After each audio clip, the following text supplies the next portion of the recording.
is very small. It is. I've been there. It's a pretty small area, and there are constantly people of note walking by. And so Wolf would just sit there, and then he would sort of buttonhole people and ask them questions. And then he writes this book, and this book is filled with kind of juicy anecdotes, stuff about how Trump would make his own sheets. He didn't trust other people to do his sheets, and how he would eat KFC because he was afraid of being poisoned, and how he'd watch TV endlessly and fulminate about his aides, and how he would just go crazy on a routine basis, how everybody around Trump thought that he was a moron and a crazy person, and how they would tell the public that he was a genius, and then secretly they would tell Michael Wolff that he was a dolt, and all of this kind of stuff. So, what to believe and what not to believe. First of all, don't believe everything that you read in Michael Wolff's book. As I said earlier, I think that it should have been subtitled As Told by Steve Bannon, because it's pretty clear that Bannon is the guy who is spilling his guts to Michael Wolff. It was Bannon who just got blown up for spilling his guts to Michael Wolff, suggesting that all of his enemies in the White House were guilty of criminal conduct during the campaign. That's what has led President Trump to go all out against Steve Bannon now. So he released his statement about Bannon nuking him 2 days ago. Yesterday, he came out and had the White House attack Bannon, said that Breitbart should probably fire him. Sarah Huckabee Sanders was asked specifically whether Breitbart should consider firing Bannon, and here's what she had to say. You were eager to call on ESPN to fire one of its sportscasters for criticizing President Trump. And it wasn't just criticizing, it was a little bit different than that. Well, should Breitbart part ways with Steve Bannon after the comments in these books?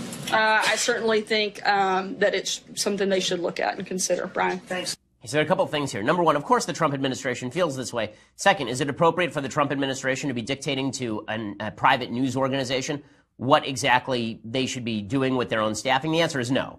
Right? I opposed it when they told ESPN they should fire Jamel Hill or suspend Jamel Hill. I feel the same way about Bannon, even though I think Bannon is a turd of a human being. I don't think that the White House should be telling private organizations how to run their business. On the other hand, since Breitbart is basically the press adjunct to the White House, I guess that they can fire people who are in-house. So I suppose that they have a case to be made that they can fire Steve Bannon from the White House, considering that it was basically just the press outlet for the Trump campaign during the campaign itself. Bannon has not only lost the support of the White House, he has also lost the support of the Mercers. First, of course, he lost the support of President Trump. So very late last night, President Trump slapped out at Sloppy Steve over allegations in the book. He said, quote, "I authorized zero access to White House. Actually turned him down many times for author of phony book. I never spoke to him for book. Full of lies, misrepresentations, and sources that don't exist. Look at this guy's past and watch what happens to him and Sloppy Steve." Okay, first of all, great nickname. Again, second slow clap in 2 days for President Trump. This is an excellent nickname. This one goes up in the treasured halcyon, the treasured wing of the Hall of Fame of Trump nicknames, right? I mean, there's Little Marco and there's Low Energy Jeb, and Sloppy Steve is really high up there. I mean, that'll stick. That'll stick because Steve is a sloppy guy in a variety of ways. So that is good stuff from Trump. Trump came out today and he said that the Mercers made a good move by getting rid of Sloppy Steve, so he's just going to keep banging on this drum. Bannon, for his part, is trying to kowtow before Trump, which makes sense since the Mercers came out and slammed Bannon. The Mercers, if you don't know, are the number one funding family for the Republican Party, essentially, and they were the number one funders of President Trump during his general election cycle. Rebecca Mercer is the woman who is largely responsible for deciding where the Mercer family money goes. And she said, "I support President Trump and the platform upon which he was elected. My family and I have not communicated with Steve Bannon in many months and have provided no financial support to his political agenda, nor do we support his recent actions and statements." That's a pretty rare statement from Rebecca, who apparently tends to be rather reclusive in public. Her father had disassociated from Breitbart and from Bannon back in early November. So they've been basically cutting off ties for weeks now with Bannon. There's a report that they'd even cut off the funding for Bannon's private security team. So he's basically been isolated at this point, has Bannon. And that, of course, has led him to one conclusion. He must hang on at Breitbart, right? It's the only thing that matters to Bannon right now. He has to hang on at Breitbart. If he loses his perch at Breitbart, he is done as a human. He no longer has the ability to get in good with Trump, right? The idea, I think, for Bannon is if I hang on long enough, if I just hang out here long enough, then at some point, Trump will bring me back in the fold, like Corey Lewandowski or Sam Nunberg or a bunch of other people. I'm not sure that's the case. I think that once you burn your bridges with the president's children, like all of them, then you're going to eventually reach the point where there is no way for you to avoid being blown out, basically. I think that may be where Bannon is, but Bannon feels like if I just stick around at Breitbart long enough and then something bad happens to Jared and Ivanka legally, then I'll rush back in and Trump still has my phone number. If he's no longer at Breitbart, that's no longer an option. So he's trying to hang on with the skin of his teeth Larry Solov, who is Andrew Breitbart's old business partner and best friend, Larry refuses to get rid of Bannon, is my impression from the outside. I don't have any inside information on that. But if I had to guess, that would make a lot of sense. It was Larry who brought in Bannon in the first place out of, I think, personal weakness. But in any case, the idea that he's going to dump Bannon by the side of the road is unlikely. I think the Mercers would have to force the issue. So Bannon is trying to hang on. The way he's hanging on is basically by kowtowing to Trump and then hoping that Trump backs off of him. So here was Bannon yesterday, after all these quotes come up about how Bannon thinks that Trump is a crazy person and is going to either be impeached or resign and how his children are all criminals. Now he comes out, he says, no. Trump's wonderful. Trump's great. So here's Bannon on Sirius XM radio. I know because I know at least one person who listened to it, which was apparently their entire audience. So here we go.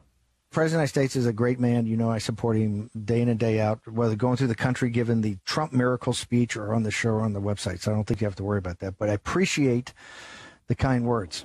Okay, so the idea that he has been supporting Trump day in and day out is sort of belied by the fact that he let this reporter into the White House, who then proceeded to savage the White House from every conceivable angle. So this brings us to the actual nature of the book. The actual nature of the book, it has a lot of problems. The book is Fire and Fury. Again, it is a deeply gossip-ridden account, and there are a lot of problems with the book itself. It has all of these sort of weird anecdotes, and you don't know where they're sourced to because Wolf doesn't have any endnotes, is my impression. He doesn't say, this is from my conversation with Steve Bannon in the West Wing, or this is from my conversation with Jared Kushner, or this is from my conversation with Mike Pence. It doesn't have any of those footnotes. There's no way to tell what is true and what is not in these accounts. But we know already that there are some things in this book that are just not true. Right? We know there are accounts that are simply false. There are certain descriptions of people that are just not true. Here's what we know in the book that is not true. In the Michael Wolff book, Fire and Fury, which is soaring on the bestseller charts, here's how we know there's stuff that's not true. So, number one, it says in the book that Donald Trump didn't know who John Boehner was, right, the Speaker of the House, that in conversations, Trump had no clue who Boehner was when he was recommended as a possible chief of staff. That's ridiculous. I mean, Trump has golfed with John Boehner. John Boehner was the Speaker of the House for the first 4 months of Trump's presidential run, basically.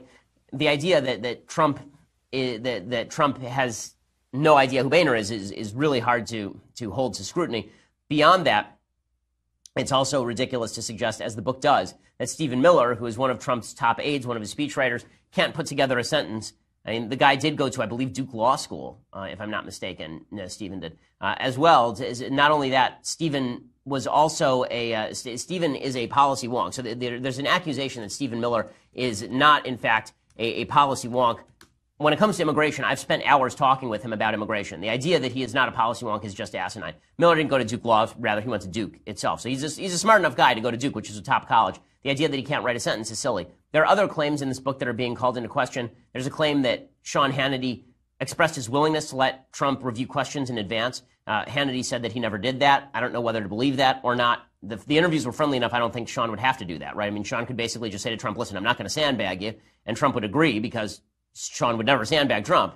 So I'm not sure we'd have to actually offer to supply the questions. Another one of Trump's top advisors and friends, Thomas Barrack, said of the president, he's not only crazy, he's stupid. But Barrack denies ever having made the comment. The British publication claimed that the Wolff book says that Tony Blair, former British Prime Minister, warned Jared Kushner during the campaign that British spies could have the campaign under surveillance, but Blair calls that report a complete fabrication. So here's what it sounds like Michael Wolff did when he put together this book. It sounds like Michael Wolff basically sat in the hall and listened to Steve Bannon tell tall tales around the campfire while roasting marshmallows and eating s'mores. And then, when they were done, he just wrote down everything Steve Bannon said, and then he said, you filter it out. You, the reader. It's your job to try and determine what's true and what's false. So you get a sort of ambiance of what it's like in the White House with all the chaos and all the craziness, but it's not necessarily true that every individual story is true. If that's the case, then there's not much to the book. And the truth is, I'm not sure there's much to the book anyway, just because I believe a lot of the kind of general tenor and tone issues that the book raises. I believe that Donald Trump is not Phi Beta Kappa when it comes to policy. I don't think that Donald Trump is necessarily the most stable personality. I mean, but I thought all of that for the last 2 years. I mean, I've been saying that for years at this point. I'm not sure how you look at his Twitter account and figure that this guy is a Washingtonian character. It's like George Washington in his stolidness and stalwartness. Like I don't see how you would possibly come away with that by watching Donald Trump for any lengthy period of time. So, what does the book add? The answer is the book really doesn't add much at all, except for a bunch of accusations by Steve Bannon that the media want to take seriously for purposes of trying to destroy Trump. Which, of course, is why Trump is going directly at Steve Bannon and why Donald Trump should go directly at Steve Bannon, right? Bannon is the guy who wanted to turn this into a self-aggrandizing homage to him